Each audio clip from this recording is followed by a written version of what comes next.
Look here, guys. Dennis here, Hamagara USA with Louise from the UK.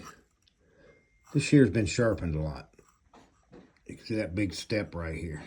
Steps down. Very common that you have a the J pivot flat here is really wide, where it's been sharpened over the years. But then just in front of where the pivot flat starts, there's hardly any ride line at all. Right here is really skinny, barely touching. And then the rest of the way it has a decent ride line on up.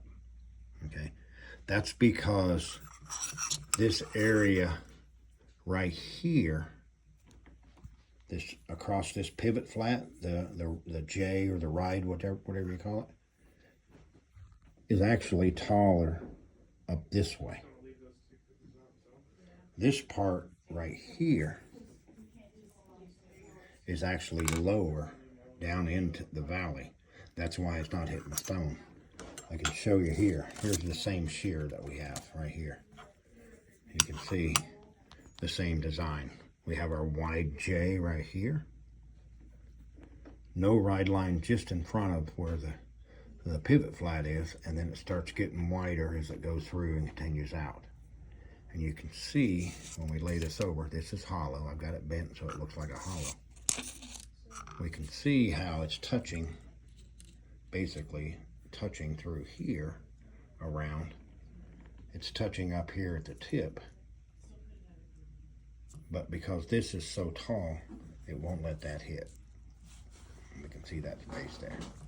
So that's what, when you hear the word pivot reduction, pivot flat reduction, or reduce the J, that's what we're talking about. We're going to take this J right here and grind it down this way.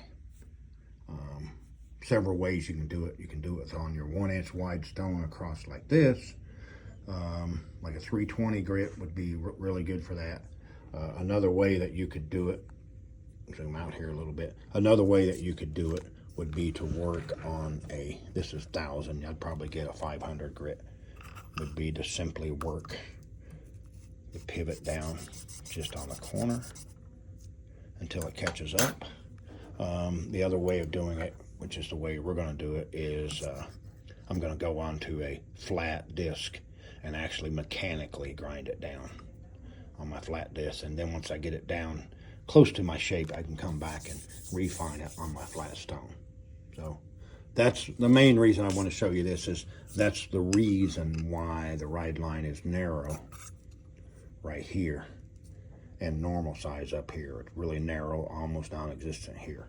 We need to reduce that pivot J down. Hopefully that helps, guys. Have a good one.